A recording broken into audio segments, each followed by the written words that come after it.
మా latest videos కోసం మా ఈ తెలుగు న్యూస్ ఛానల్ సబ్స్క్రైబ్ చేసి గంట సింబల్ యాక్టివేట్ చేసుకోండి. 2023 డిసెంబర్ 12న కార్తీక అమావాస్య రాబోతోంది. కార్తీక మాసంలో వచ్చే అమావాస్యకు ఎంతో ప్రాధాన్యత ఉంది. ఈ అమావాస్య మరుసటి రోజు ఉదయం పోలీస్ వర్గం చేసుకుంటూ ఉంటారు. అంటే తెల్లవారుజామున లేచి దీపాలను నీటిలో వదులుతారు. నదిలో కానీ చెరువులో కానీ ఇంటిలో ఒక పెద్ద టబ్లో నీళ్లు పోసుకొని అందులో కానీ దీపాలను వదులుతారు. అక్కడితో కార్తీక దీపారాధన వ్రతం ముగుస్తుంది. కార్తీక మాస ప్రత్యేక అభిషేకాలు అర్చనలు కార్తీక అమావాస్య రోజుతో ముగుస్తాయి. నక్తాలు ఉపవాస దీక్షలు ఈ రోజుతో ముగుస్తాయి. తులసమ్మ దగ్గర సింహద్వారానికి ఇరువైపులా వెలిగించే సంధ్యాదీపాలు కూడా అమావాస్యతో ముగుస్తాయి. ఆకాశ దీపాన్ని ఈరోజు కూడా కొనసాగించి శివ సాన్నిధ్యం కోరుకుంటూ పోలీస్ వర్గానికి వెళ్ళిన కథ చెప్పుకుంటూ ఉంటారు. పోలి అనే చాకలి యువతి కార్తీక బహుళ అమావాస్య నాడు తలస్నానం చేసి శివుని సన్నిధిన దీపం వెలిగించి ఉపవాసం ఉన్న పుణ్యానికి దేవదూతలు వచ్చి పుష్పక విమానంలో స్వర్గానికి తీసుకుని వెళ్తారు. ఈ కథ చెప్పుకొని పోలీలాగే తలస్నానం చేసి దీపారాధన చేసి ఉపవాసం ఉండి శివ సాన్నిధ్యం కోరుకుంటూ ఉంటారు. పోలీ పాడ్యమితో కార్తీక మాసానికి వీడ్కోలు చెప్తారు. అయితే కార్తీక మాసంలో చివరి రోజైన కార్తీక అమావాస్య రోజు 5:30 నుండి 6:30 మధ్యలో ఈ ఆకు మీద దీపం వెలిగిస్తే చాలు మీ దశ తిరిగిపోతుంది. కార్తీక మాసంలో చివరి రోజున ఈ కార్తీక అమావాస్య రోజు సంధ్యాకాలంలో ఈ ఆకు మీద ఎవరైతే దీపాన్ని వెలిగిస్తారో అలాంటి వారి ఇంట్లోని ఏలినాటి దరిద్రాలు పోతాయి, రాజయోగం పడుతుంది, జీవితంలోని కష్టాలు పోతాయి, జాతకంలోని రాహుకేతు శనిదోషాలు పోతాయి, 100 ఏళ్ళు ఆనందంగా ఐశ్వర్యంతో జీవిస్తారు.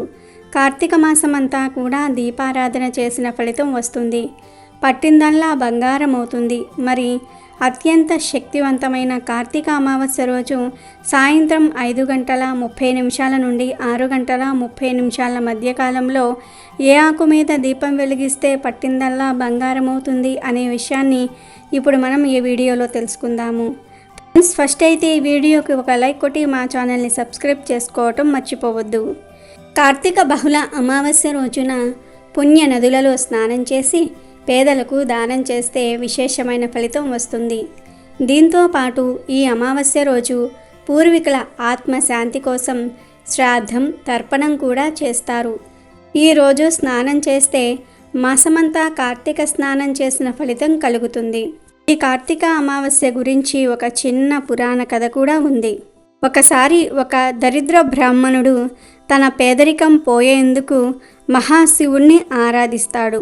అప్పుడు శివుడికి బ్రాహ్మణుడి పరిస్థితి చూసి జాలి వేసి ఆ బ్రాహ్మణుడి ముందు ప్రత్యక్షమై, ఓ బ్రాహ్మణ శ్రేష్ఠుడా, నీ కోరిక ఏమిటి అని అడుగుతాడు. దానికి బ్రాహ్మణుడు సంతోషించి శివుడిని పలు విధాలా స్తుతించి ఇలా అంటాడు, స్వామి, నేను కటిక పేదరికాన్ని అనుభవిస్తూ ఉన్నాను. భార్యాబిడ్డలకు తిండి కూడా పెట్టలేకపోతూ ఉన్నాను. నాకు ఈ బాధ పోయి నా భార్యా బిడ్డలకు ఆకలు దప్పులు గుడ్డకు లోటు లేకుండా ఉండేలాగా దీవించమని కోరతాడు. అప్పుడు ఆ మహాశివుడు ఇలా అంటాడు, చూడు నాయన, నీవు నీ రాజుతో చెప్పి కార్తీక అమావాస్య రాబోతోంది. ఆ రోజు నగరమంతా చీకటిగా ఉండేటట్లు ఎవరి ఇంట్లోనూ దీపం లేకుండా ఉండి నీ ఇంట్లో మాత్రం దీపం పెట్టి గుమ్మానికి అడ్డంగా కూర్చో. ఆ రోజు రాత్రి లక్ష్మీదేవి నగర సంచారం చేస్తూ మెలమెలా మెరుస్తున్న నీ ఇంటిలోనికి ప్రవేశిస్తుంది. అప్పుడు నువ్వు లక్ష్మీదేవితో ఇలా మాట్లాడు, అమ్మా, నీవు చంచల స్వభావం కలదానివి. నీవు అచంచలంగా నా ఇంట్లో 3 తరాల పాటు నివసించాలి. అనుకుంటేనే నా ఇంట్లోకి రా, లేదంటే రావద్దు అని పలుకు. అప్పుడు చీకటిని భరించలేక కార్తీక అమావాస్య అంధకారంలో కూడా ఇటువంటి ప్రకాశవంతమైన దీపాలు వెలిగించిన నీ పురుషార్థానికి లక్ష్మీమాత ప్రసన్నమై వెంటనే నీకు వరం ఇస్తుంది. లక్ష్మీదేవి నీ ఇంట్లో ఉంటే పేదరికం పోతుంది అని శివుడు బ్రాహ్మణుడికి చెప్తాడు. దానికి ఆ బ్రాహ్మణుడు ఎంతో సంతోషించి సరే స్వామి అనగా శివుడు వెళ్ళిపోతాడు. ఆ తర్వాత ఒకరోజు బ్రాహ్మణుడు రాజుగారిని దర్శించి తన పాండిత్యంతో రాజుని ఎంతో సంతోషపెడతాడు. అప్పుడు రాజు, ఓ బ్రాహ్మణోత్తముడా, నీకు ఏం కావాలో కోరుకో, ఎంత ధనం కావాలన్నా ఏం కావాలన్నా నేను నీకు ఇస్తాను అంటాడు. దానికి బ్రాహ్మణుడు ఇలా అంటాడు, రాజా, నాకు ధనధాన్యాలు ఏమీ వద్దు. రేపు కార్తీక అమావాస్య వస్తుంది. ఈ అమావాస్య రోజు నగరంలో ఎవ్వరూ దీపాలు వెలిగించకుండా ఉండేలాగా ఆజ్ఞ ఇవ్వండి అన్నాడు. దానికి రాజు, ఓ బ్రాహ్మణుడా, నన్ను ఇంత సంతోషపెట్టి కేవలం ఈ చిన్న కోరిక అడుగుతున్నావా? సరే, కార్తీక అమావాస్య రోజు నగరంలో ఎవ్వరూ కూడా దీపాలను వెలిగించకూడదని నేను దండోరా వేయిస్తా అన్నాడు. రాజు ఆ ప్రకారంగా ఆజ్ఞ జారీ చేశాడు. కార్తీక అమావాస్య రానే వచ్చింది. ఆ రోజు నగరంలో ఎవ్వరూ దీపాలు పెట్టలేదు. బ్రాహ్మణుడు ఒక్క ఇంట్లోనే దీపాలు వెలుగుతూ ఉన్నాయి. అప్పుడే నగరంలోనికి లక్ష్మీదేవి అడుగుపెట్టింది. లక్ష్మీదేవికి ఎక్కడా దీపాలు కనిపించలేదు. కానీ ఒక్క బ్రాహ్మణుడి ఇంట్లో మాత్రం వైకుంఠానికి వెలుగులు విరజిల్లే దీపపు కాంతి కనిపించింది. అప్పుడు లక్ష్మీదేవి వెంటనే ఈ బ్రాహ్మణుడి ఇంట్లోకి ప్రవేశించాలని ద్వారం దగ్గరకు వెళ్తుంది. అప్పుడు బ్రాహ్మణుడు లక్ష్మీదేవిని ఆపి, అమ్మా, నీవు చంచలమైన దానివి. నీవు నా ఇంట్లోకి ఇప్పుడు వస్తే 3 తరాల పాటు ఉండాలి, లేదంటే రావద్దు అని అంటాడు.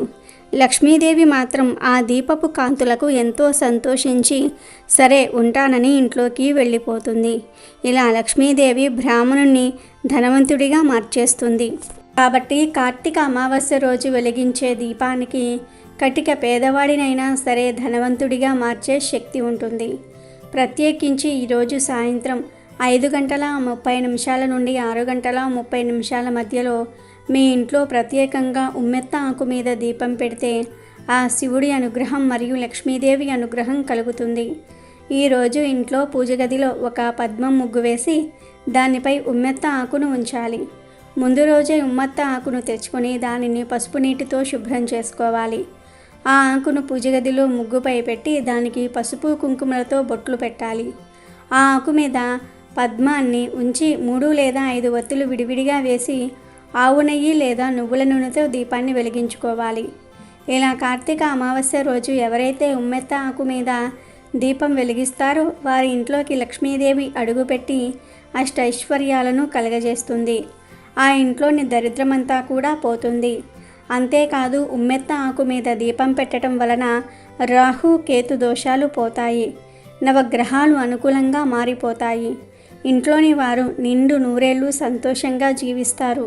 ఎందుకంటే ఉమ్మెత్త ఆకులు, ఉమ్మెత్త పువ్వులు అంటే శివుడికి చాలా ఇష్టం. ఉమ్మెత్త గురించి మనకు తెలుసు. ఇది ఎక్కడ పడితే అక్కడ కనబడుతూనే ఉంటుంది. ఉమ్మెత్త కూడా ఔషధ గుణాలను కలిగి ఉంటుంది. అంతేకాకుండా ఉమ్మెత్తను ధనవృద్ధికి, నరదృష్టికి కూడా ఉపయోగిస్తూ ఉంటారు.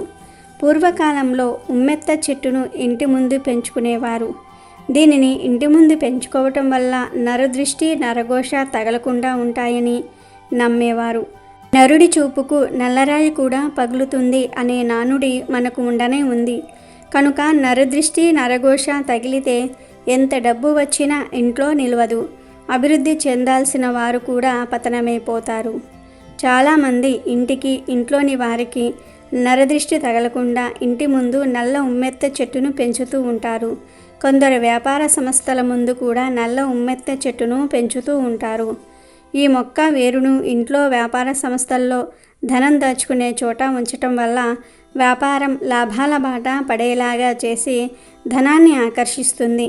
దీని వేరును తాయెత్తులా మెడలో ధరిస్తే నరదృష్టి తగలకుండా ఉంటుంది. ఉమ్మెత్తను ఆయుర్వేదంలో ఔషధంగా కూడా ఉపయోగిస్తారు. ఈ మొక్క ఆకుల రసాన్ని అరికాళ్లకు రాసుకోవటం వల్ల అరికాళ్ల మంటలు తగ్గుతాయి. ఉమ్మెత్త ఆకులతో, పూలతో శివుడికి పూజ కూడా చేస్తారు. ప్రత్యేకించి కార్తీక మాసంలో ఆఖరి రోజున కార్తీక అమావాస్య రోజు ఇప్పుడు మనం చెప్పుకున్న విధంగా ఉమ్మెత్త ఆకుల మీద దీపం వెలిగిస్తే గ్రహ దోషాలు పోతాయి. శివుడి అనుగ్రహము, లక్ష్మీదేవి అనుగ్రహంతో అష్టైశ్వర్యాలు సిద్ధిస్తాయి. కాబట్టి కార్తీక అమావాస్య రోజు ప్రతి ఒక్కరూ కూడా ఈ ఆకు మీద దీపం వెలిగించి శుభ ఫలితాలను పొందండి. మంగళవారం నాడు అమావాస్య వస్తే ఆ రోజుకు అతీత శక్తులు ఉంటాయి. ఈ అమావాస్య చాలా పెద్దది, ఎంతో శక్తితో ఇమిడి ఉంటుంది. 100 సూర్యగ్రహణాల శక్తి ఈ అమావాస్యకు ఉంటుంది. ఈ మంగళ అమావాస్య రోజు ఆవకాయతో చక్కగా చిన్న పరిహారం చేసుకుంటే దరిద్రం మొత్తం సమూలంగా పోతుంది. ఎదుగుదలను చూసి కొంతమంది ఓర్వలేకపోతూ ఉంటారు. అబ్బో వీరు బాగా సంపాదించుకున్నారు అని చెప్పి దృష్టి పెడుతూ ఉంటారు. ఆ దృష్టి నరకన్నుగా మారుతుంది. నరకన్ను పడినప్పుడు మనం చెయ్యాలి అనుకున్న పనులు చెయ్యలేము, చెయ్యబుద్ధి కూడా కాదు. పనులు చేసినప్పటికీ కూడా ముందుకు సాగవు, సక్సెస్ అవ్వవు, విజయాన్ని సాధించలేరు. నరకన్ను నరదృష్టి వలన బాగా ఎఫెక్ట్ ఉంటుంది. ఇలా నరదృష్టి ఉన్నదని బాధపడేవారు తప్పక ఈ నిమ్మకాయ పరిహారం చేయండి. మీ మీద కావచ్చు, మీ ఇంటి మీద కావచ్చు, మీ సంపాదన మీద కావచ్చు నరకన్ను పడింది అని మీకు అనిపిస్తే ఈ పరిహారం చేయండి. గంటలోనే మార్పును చూస్తారు. అంత బాగా ఈ పరిహారం ఉపయోగపడుతుంది. అంత మంచి ఫలితాలను కూడా పొందుతారు. మీపై ఉన్న నరదృష్టి పూర్తిగా పోతుంది. ఇతరుల ఏడుపులు, చెడు దృష్టి పోతుంది. ఎవరైతే ఎంత కష్టపడినా ఫలితం రావట్లేదు, ఇంట్లో ఎప్పుడూ ఆర్థిక ఇబ్బందులు, అనారోగ్య సమస్యలు వస్తూ ఉన్నాయి అని బాధపడుతూ ఉంటారో వారు తప్పక మంగళ అమావాస్య రోజు ఈ పరిహారాన్ని చేయండి. పిల్లలు మాట వినకపోవటం, ఇంట్లో ఎప్పుడూ గొడవలు జరగటం, మనశ్శాంతి లేకపోవటం, సుఖ సంతోషాలు లేకపోవటం ఇవన్నీ కూడా నెగిటివ్ ఎనర్జీ వలన వచ్చే సమస్యలు. ఇంట్లో ఏదో దుష్టశక్తి ఉన్నదని భావించేవారు, ఎప్పుడూ భయపడుతూ ఉండేవారు ఈ పరిహారం చేస్తే మీ భయాలన్నీ కూడా పోతాయి. ఏమీ లేదు, ఈ పరిహారానికి 2 నిమ్మకాయలు, కొంచెం గల్లులుప్పు కావాలి. నిమ్మకాయ అనేది చాలా శక్తివంతమైనది. నిమ్మకాయ ఆరోగ్యానికి ఎంతో మేలు చేస్తుంది.